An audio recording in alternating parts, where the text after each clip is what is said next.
Hello and greetings everyone, and welcome to the Wisdom Tree Institute's FAQ series. For today's question, we're going to tackle the connection between the Jing essence, our vital life force, as well as our sexuality and everything that is connected to the sexual practice. The user asked, I heard that Jing can be depleted by excessive sexual practice. For long periods of celibacy, so for years, the Jing remains restored. Is this correct? Why do I feel so tired and irritated compared to times when I was sexually active and can be corrected? I really want to remain celibate until I find someone that I can trust.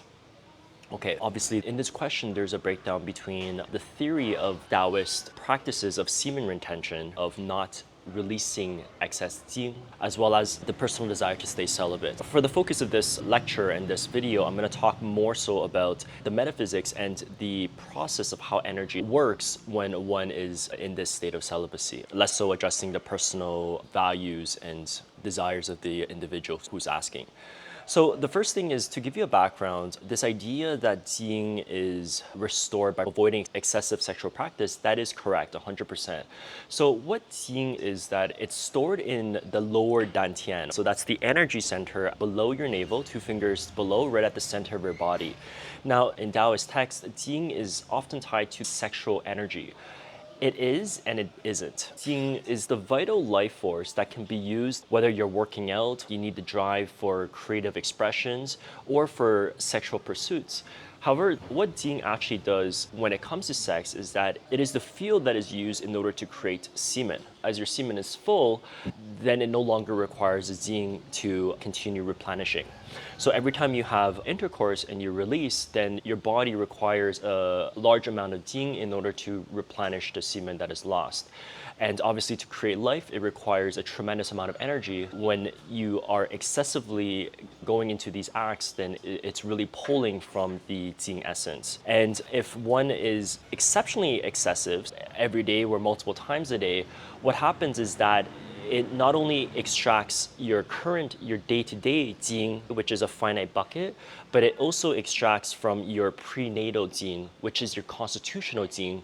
This is the energy and the vitality that you are born with that essentially gets eaten up the more you age. You're eating the energy and your vitality of your longevity, and that can get quite dangerous. Another thing to consider is the Jing, the tank of energy that is not prenatal, that you have on a daily basis, your daily vitality, it's quite easy to actually replenish. So it's not like you have to be celibate for years for that Jing to replenish. In fact, depending on the age, it could replenish within days, if not weeks. And if you're maybe in your 50s and 60s, it might take you a couple of weeks to fully replenish without ejaculation. I'm just going to go point by point and discuss some of the metaphysical principles so that you as the audience can get a better understanding of this theme. Because I would say one of the most frequently asked questions around internal alchemy and Taoist practices in my teachings is surrounded by sexuality, and there's no shame in that. Sexuality is the root of our life. It's survival and procreation. This is human nature to be curious about it. Oftentimes, some of the biggest problems and struggles that we face in our life is rooted in our sexual expression. I always say if one is comfortable and have a healthy sex life, it solves 1,000 problems. And if someone doesn't, then so many other symptoms proliferate, whether it's backaches, relationship issues, not feeling fulfilled in life, confidence issues. It ranges from so many different areas. The first thing I want to tackle is sexual retention. If you read about this, most students get this from Mantra Chia nowadays, or different scriptures and all these things, and they come to me with the idea that they shouldn't ejaculate whatsoever. Absolutely not. This is wrong. This is not good for your health. And there are times where you don't ejaculate, but I will explain that later. But this is not for the average practitioner and the person who do not really dedicate their entire life into energy cultivation. Ejaculation is healthy. If you don't, then as a male, it's going to give you issues with your prostate. It's going to increase chances for certain cancers to form. It's going to decrease your testosterone over time. If you stop ejaculating for many months, then eventually your body is going to signal that it doesn't need to procreate. You don't need to have the testosterone in order to put yourself out, put your charisma out in order to look for mates. Your charisma is going to dip, your ambition is going to dip, your zest for life, your zest for pleasure, it's going to numb out, and you're going to have this level of apathy. The prostate stuff, it connects with more so the male, but I also notice for female, and especially my patients that come to me who have been celibate for many years, really impacts the savoriness of life and their connection to the feminine quality. And I'm not saying this as a blanket statement because there's plenty of highly, very pure and feminine individuals who are celibate, correct? But for many who are dealing with this issue, it affects them, their confidence and their feeling of sensuality. And this is a very important aspect of life. I'm just drawing correlations. I'm not saying one causes the other, but this is the stuff that I tend to notice. So the user here, they mentioned, I feel so tired and irritable compared to times where I was sexually active, where I'm presuming they feel much more at peace, much more calm. Why this happens is when you are celibate and if you presumably you're not ejaculating, what happens is that this Jing essence, once the semen tank is full, then the Jing continues to build. So why the ancients recommended semen retention is that they can actually use the Jing into higher sources of alchemy, into higher sources of cultivation. And in the Art of Chi program, we teach students to do this. I'm gonna explain that later on in the video. But if you don't know the key of how to do this, you're just gonna get an overflow of vitality. And when your body has an overflow of vitality, it doesn't really know what to do with it. So it bleeds into the other Dantian systems, into the other energetic fields. So it starts to bleed into your emotional field and into the mental field. Now, for someone who doesn't cultivate, they don't know how to cleanse these fields. So what happens is there's a lot of chaos in the fields. When you don't have energy, these chaos doesn't really express, like your shadows, it doesn't really express because you don't have the energy to express it. But now when you're overflowing with energy, then that ends up expressing all of the chaos in the fields. So if you have emotional turbulence, when you don't have energy, you don't really feel it. But when you have excess, you're gonna feel the anxiety, you're gonna feel the frustration. If you have excessive thought loops, different mental constructs that's not serving you, when you have more energy, it's just gonna feed into these constructs. And you might find yourself either overthinking, overanalyzing, going into thought loops and not really coming out with tangible outcomes, or you're getting a lot of these emotional instability and emotional anxiety.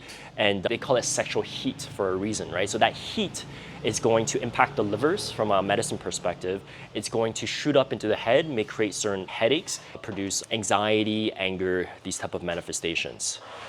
So that's the metaphysics of why you may be feeling this. So what I recommend as a non-practitioner is that there's a certain ejaculation cadence and frequency that is a general rule of thumb, but you have to really feel it out yourself. For someone who is 20 years old or lower, it doesn't really matter. They have so much Jing essence and they have the fire of youth. For a general healthy teenager, adolescent male, they can do it like once a day or even multiple times a day, and it won't eat up their prenatal Jing or affect them too negatively. Now, for someone who is past adolescence and who's more like 25 to 30 years old, you're looking at 2 to 3 times a week. For someone from 30 to 40, you want to probably look into ejaculating or having us intercourse once a week. 40 to 50, you're looking at once every 2 weeks. 50 to 60, you're looking at 3 weeks to a month. And then if you're above 60, you want to really retain that essence so your vitality isn't eaten up, and you're looking at ejaculation once a month, 1 to 2 months. Now, that's what I would typically recommend for someone who doesn't cultivate, who doesn't practice. When it comes to cultivation, it really depends on how you train your energy. If you're given keys to learn how to cultivate vitality from your surroundings, you can pull vitality, you can pull Jing from nature. And what I find is that when I really focus on the lower aspects of energy, and when I say lower and higher, I'm not saying one is better than the other. It's like you're working with different energies. So when you work with the vital field, sometimes every morning I'll go out in nature and I'll do my morning qigong. I'll pull in the energy from the nature. I will connect with specific sources of energy and then build that in my lower dantian.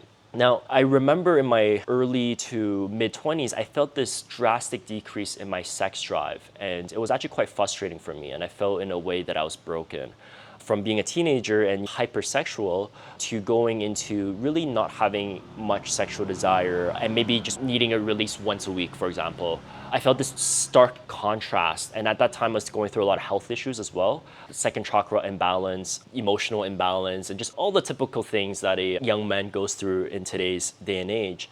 And since I started practicing internal alchemy, and specifically the vital techniques, what I found is that my sex drive actually shot up the roof. If all I do is I practice that, then I think a healthy release would be like once every 2 to 3 days. And I'm just giving you like a anecdotal evidence of this practice actually supporting the issue that I had at the time, which was chronic fatigue, low sex drive, low testosterone. I used this, and the result I got was that all of these got fixed and I improved the sex drive and all of these aspects. Now, when one focuses purely on vitality, it has its benefits, But when we train and cultivate in the art of qi, we are teaching students through the premise. So for example, level 1 is to combat chronic fatigue. And the byproduct of that is increasing sex drive and charisma and all of these things.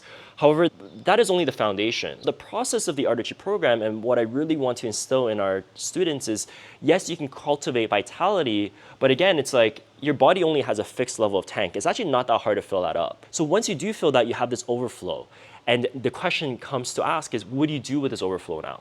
And this is why when we go into level 2, level 3, it's about finding a life's purpose. It's about the path of service, using excess energy for creative outputs, for your artistic expression, to serve the community around you, and to live a life in full alignment. If there's an overflow, you need to go into your emotional body, clean that up. So that overflow doesn't come into expressions of excess, doesn't come into your shadows, into fetishism. Oftentimes you can see these priests and all of these celibate monks, they claim celibacy and they have this strict black and white rule without understanding the metaphysics behind it or how to cultivate that aspect, but they're not allowed to ejaculate.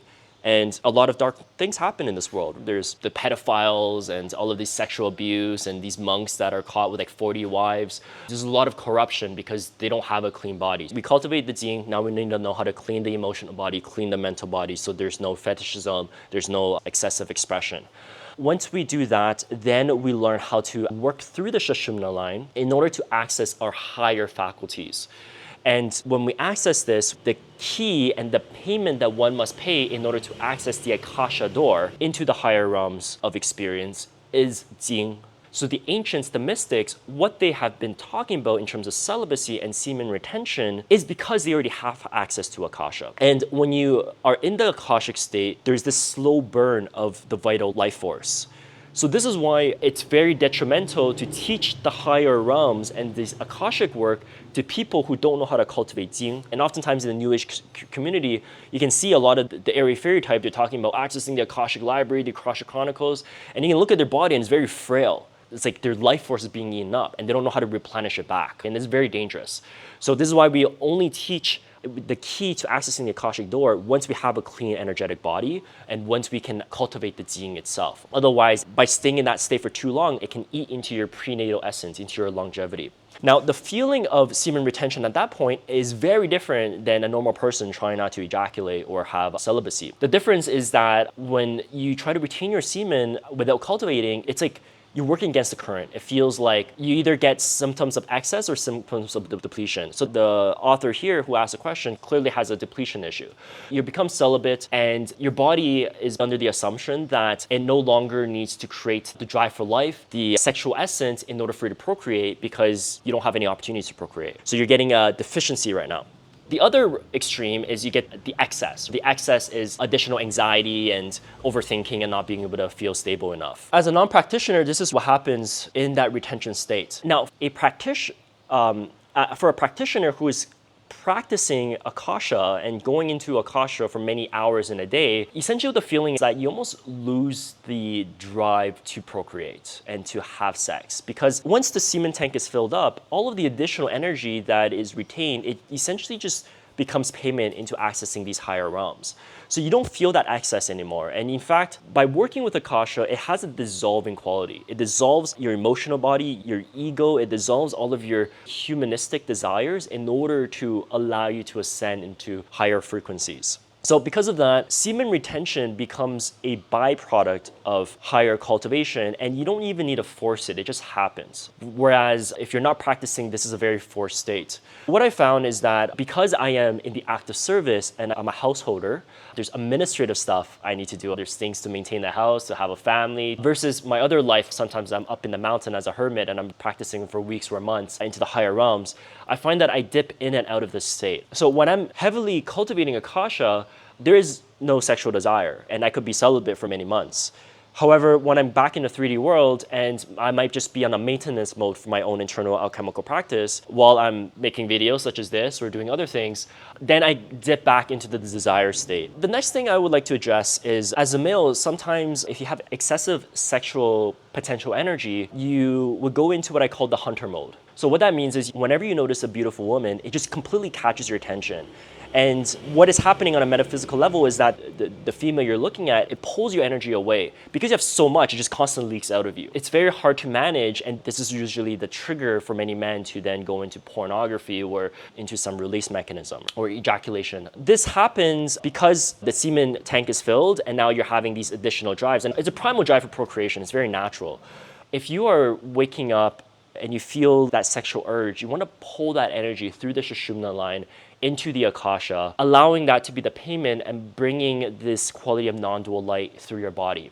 And when you do that, especially effective in the morning because that resets your nervous system and your primal instincts into loving divinity as opposed to loving pleasure. The difference of being in that state is then when you're seeing beauty around you, you are appreciating the beauty, but not in a sexualized primal desire, but rather you're looking and you're appreciating the beauty of everything. It's in a way that is non-attached. And because of that, there's no desire to sexualizing and procreating with every single person you meet, but rather it's just this honoring of one's divinity. The last thing that I want to address, to each their own, right? Everyone has different principles, have different ideas of what a healthy relationship is, and also have deeply embedded personal values as well. I think every viewpoint has its own wisdom, have its own beauty, and has its own rationale that once you dissect, it makes sense. Whether it's wanting to live a celibate lifestyle, wanting to explore sexually and have multiple partners, to each their own. There's infinite paths to God. I've seen someone who's had a very open relationship lifestyle that is now highly divine and has a very pure essence. And likewise, I've seen people that's worked up to that who has maintained celibacy and especially like the monkhood and being able to have this type of lifestyle. So a couple things, in terms of celibacy as purely a principle to follow in life while living a corporeal body, a physical body that's driven by primal needs, I find that it works much more effectively when one takes a monastic lifestyle. So whether that's in Christianity, living as a Benedictine monk, Buddhist in the mountains, or as a Daoist, any in these religious sects, there's no females allowed. And that's for a reason, because it's much easier to maintain celibacy when there isn't exposure to any pleasure and desire. There's obviously, especially back for the thousands of years this is practiced, there's no access to the internet, there's no access to TikToks, there's no access to pornography, there's no access to just general media that's highly sexualized. It's a very regimented lifestyle with a lot of safety perimeters around it in order for one to have nothing else to do but to transmute the sexual essence into higher frequencies. This is very powerful. However, to live this lifestyle as a householder, it comes with a lot of challenges, and it truly depends on the maturity of the soul as well as the type of body and the constitution that they have in this life of whether or not they can achieve such a state. Sometimes you may just feel called for celibacy, and this is an internal desire that one would have, and even when they have opportunities to engage sexually with others, they choose celibacy. And it's a very natural thing for some people. Another type, and often matched with these personalities, is they actually have a constitution that is not highly sexually charged. And I've seen men who don't even ever struggle with this issue whatsoever. As a Chinese medicine doctor's perspective, they have a very balanced constitution and very healthy lifestyle. But they don't struggle with sexual temptations, lust, these type of things. Whereas other people, they have a different constitutional makeup, and that is indeed a challenge that they constantly have. So everyone has different life paths, and depending on your elemental constitution and your elemental strengths, there's different lessons one must learn from it. The only caution I would place into the desire for celibacy is to think for yourself if it is intrinsically motivated or if it's extrinsically motivated. So is it yourself truly wanting this, or is it someone in society, a specific person of higher power, or someone telling you that this is the life you should live and you're simply following a rule? And it's the latter that I tend to find that relationship that causes more issues than it does solve. And the issues would manifest in some of the symptoms as mentioned here, but simultaneously when I have patients that is not intrinsically motivated to do certain things, but they're under external pressure, whether it's from their religion, from their childhood belief of acting a certain way, that it's a lot of these psychosomatic ailments. When you pressurize sexual energy to an extreme, it has to go somewhere. And that explosive desire to go, it takes one's personality and one's ailments to an extreme. One must really be cautious of their relationship with celibacy. It is not right or wrong, but it's your relationship with it that makes it so for your body. So the advice I have for this person who's asking is one must align their idealism and what they think is appropriate with their emotional needs as well as their corporeal primal needs, because we are living in flesh and bone and we have animalistic instincts. For someone to be healthy and aligned, all three has to be speaking the same language with the same intentionality. When one is disagreeing with the other two, this leads to fragmentation, and that is what leads to psychosomatic ailments. So if your body is telling you one signal, whereas your ideology is telling you something else, that separation is going to create pressurization, and that is going to energize the discomfort and the disease of your life. And when you reflect on the disease, it gives you an understanding about yourself and how to live in the body that you're born in. That's a lesson for every one of us. And even myself, I'm not speaking in a position of a saint. There's constantly times where I'm feeling this friction, and by meditating on that friction, it's going to tell me lessons of how I can live in order to have a lifestyle that is more aligned to my own divine purpose and my own divine DNA blueprint of how to uniquely honor myself, my emotions, my mind, as well as the purpose of why I'm here to serve. So I hope that gives you an understanding. And the reason why I went a bit deeper into this video than others, because I find that there's so many influencers and older men that's advising people, but it's on a very superficial level. There isn't black and white answers. There truly isn't. Your sexual orientation is going to change based on your relationship with your own consciousness. And the higher you ascend, the more your sexual energy is going to get purified, and then you're going to act different ways.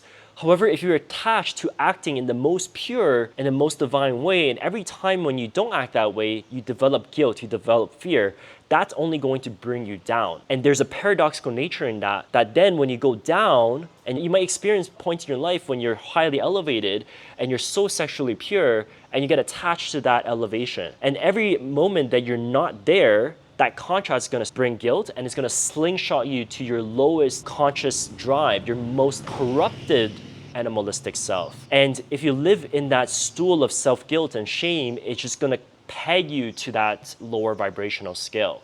So there's no black and white of how you should relate to your sexuality, how you should behave sexually. And if any external patriarchal organization tells you how you should act sexually, this is a causation chain that is going to reinforce you being pegged to a lower conscious state. One must be liberated and be mindful of their sexual expression. If you choose to express a level of fetishism, own it, appreciate it, enjoy it, bask in the pleasure of it, but also do it mindfully and understand the causation of what that is, what that's giving you, and what that's taking away from you. The more you can be mindful of these actions and enjoy every level of the step of consciousness, the more you can appreciate that you are alive in this human body, in flesh. We aren't just spirits. There's a reason why we chose to reincarnate into the material realm. A part of it is just experiencing the pleasure of eating an ice cream, the pleasure of having sexual intercourse, the pleasure of all the complexities that having a corporeal body and a primal desire mixed with all of these relationships and complexities. That there's a certain pleasure and learning that comes out of these complexities that we cannot have staying in a non-dual state and staying in a state of non-material higher dimensional realms. Hopefully that gives you an idea of, I guess, where I'm at least with my own relationship with sexuality, and it just continues to change, continues to evolve. So hey, maybe by next year I could give you a completely different answer, and there's nothing wrong with that. Everyone is on their own journey with this topic. If you have any other questions, please drop us a comment below. And like always, like and subscribe in order to continue following our journey at the Wisdom Tree Institute in connecting the ancestral wisdom of the East and the West into our own unique healing modality and creating this universal blueprint for cosmic ascension. Thank you so much for tuning in, and I hope to hear from you shortly. We'll stay in touch. Take care for now. Bye.